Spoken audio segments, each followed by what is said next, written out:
Boise State has done it. They have not only made the college football playoff, but they will go into it as the 3 seed, earning a first-round bye. Boise State put together an impressive season, pushing Oregon to the brink, and is led by Heisman Trophy contender Ashton Jeanty, who has put up insane numbers this year.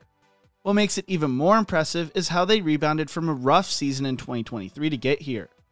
I'm just disappointed they won't get to host a college football playoff game this year, as I feel like the second round games should be home games for the higher seeds. This is the Road to the College Football Playoff, Boise State edition. But before we get into this, if you enjoy college football content like this, make sure to leave a like and subscribe. Also, let me know how far you think Boise State goes in the college football playoff in the comment section below.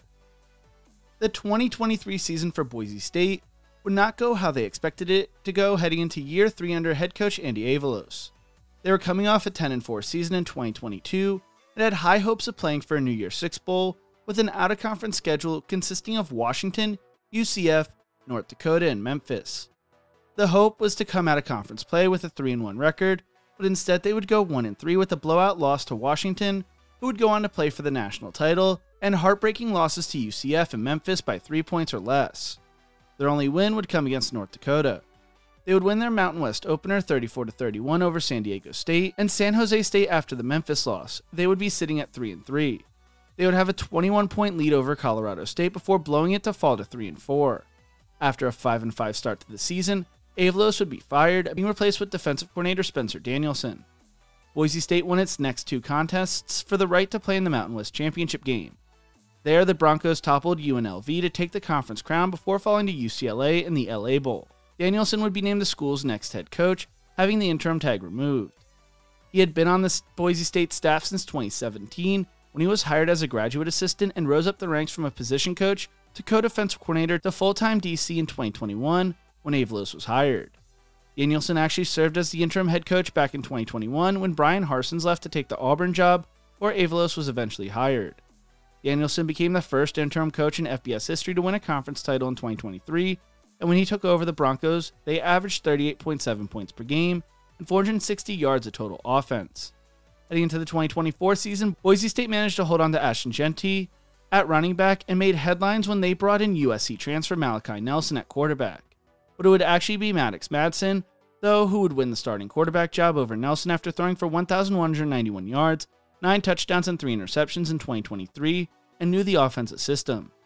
Heading into the season, Boise State was given an over-under win total of 9.5, were the favorites to win the Mountain West. They were viewed as a potential Group of 5 playoff contender along with Liberty, and Jeanty was viewed as a possible Heisman contender. This was expected to be a special one, and that it would be.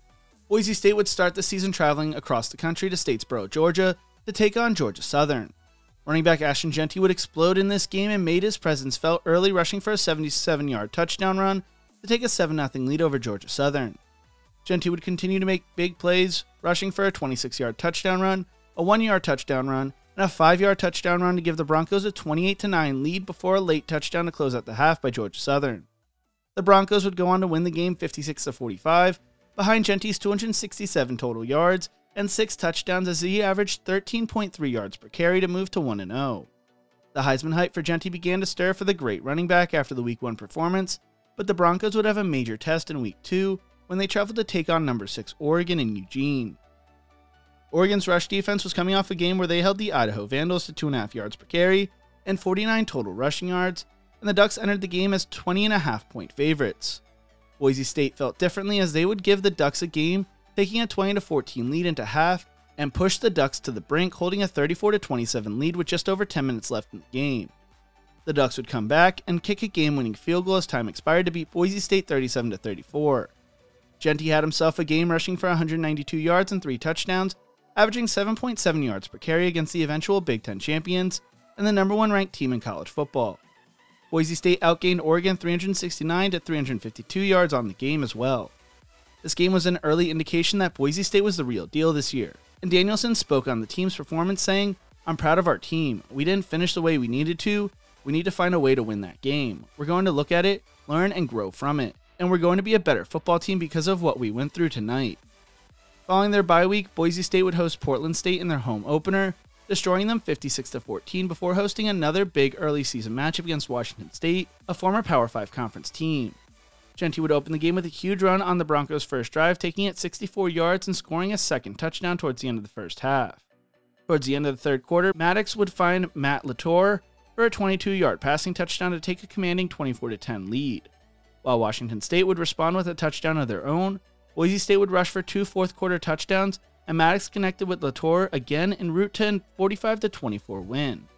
Jeanty finished with 259 rushing yards and 4 touchdowns, averaging 10 yards per carry. They would then cruise against Utah State 62-30 to close out their 3-game homestand before traveling to Honolulu to take on Hawaii, where they would win 28-7 heading into their second bye week. This set up another crucial game for Boise State when it came to the Mountain West title conference race, when they would travel to Las Vegas to take on UNLV. The Rebels would take a 10-3 lead into the second quarter, keeping the Broncos out of the end zone until just under 2 minutes left in the half. Madsen would cap off an 80-yard drive with a 7-yard rushing touchdown to give the Broncos a 13-10 lead, before finishing the half by finding Latour with 6 seconds left in the half to give them a 20-10 lead, heading into the break. Towards the end of the third quarter, UNLV would roar back to take a 24-23 lead, heading into the fourth quarter, but Jeanty would score early in the fourth quarter to give the Broncos a 29-24 lead. The Broncos defense would shut down the go-go offense in the fourth quarter to hold on to win 29-24 to move to 6-1 on the season, although the Rebels held Jeanty to 128 rushing yards on the day. It was a key win for the Broncos as it allowed them to control their own destiny when it came to hosting the Mountain West Conference game in Boise, Idaho in December, as UNLV was one of the preseason picks to compete for the conference title. Boise State would then destroy San Diego State before hosting Nevada at home. Nevada has to be the weirdest team in the country because although they finished the year 3-10, they would give both Boise State and SMU games of their lives. While Boise State would take a 14-0 lead, the Wolfpack would fight back to tie the game at 14 heading into half. The Broncos would respond in the second half, taking a 28-14 lead before a late touchdown by the Wolfpack to end the game 28-21. They then proceeded to travel to San Jose, California to take on San Jose State, where they would go into half tied 14-14, would proceed to run away with the game in the second half to win 42-21. They then traveled to Laramie, Wyoming to take on Wyoming, where they would be in a battle all night long against the Cowboys. They would go into half tied 10-10 before Wyoming took a 13-10 lead with 9 minutes left in the fourth. Was this finally going to be the game where the Broncos lost a game they shouldn't, ending their hopes of making the college football playoff like we have grown accustomed to over the years? Nope. Boise State would score a touchdown with 5 minutes left and held on to win 17-13 to avoid the upset bid. They would close out the regular season at home taking on Oregon State, beating the Beavers 34-18, and turn their focus to the conference championship game against UNLV, a game they would be hosting this time around. In the rematch, Boise State would shut the Rebels down, taking a 21-0 lead into half, or getting shut out in the second half, but their defense played extremely well, keeping UNLV off the board until 9 minutes left in the fourth quarter. The Broncos would win the game 21-7, winning not just the Mountain West Conference title for the second year in a row, but securing a spot in the college football playoff, even earning a bye, which was unexpected coming into the season, being ranked as the 3 seed. Boise State is currently averaging 39.1 points per game, which ranks 4th in the nation, and their defense is only allowing 21.9 points per game, which is 36th in the nation. Madsen has impressed this season, throwing for 2,714 yards, 22 touchdowns, and only 3 interceptions, while Jeanty is in the Heisman conversation, putting together a historic season rushing for 2,497 yards and 29 touchdowns, although the defense knows he's coming, while also having 443 receiving yards and 5 touchdowns through the air, even though he dealt with an injury mid-season. Boise State has put together an impressive season this year, and I would not be surprised if they did not win a game or two in the college football playoff if they play the way they did against Oregon earlier this season. This is a team flying under the radar, and I can't wait to see what happens in the college football playoff. What do you think? How far does Boise State go in the playoff? Let me know in the comment section below. If you enjoyed this video, make sure to check out one of my other videos YouTube thinks you will love right here. Thank you so much for watching, and as always, remember to embrace the grind.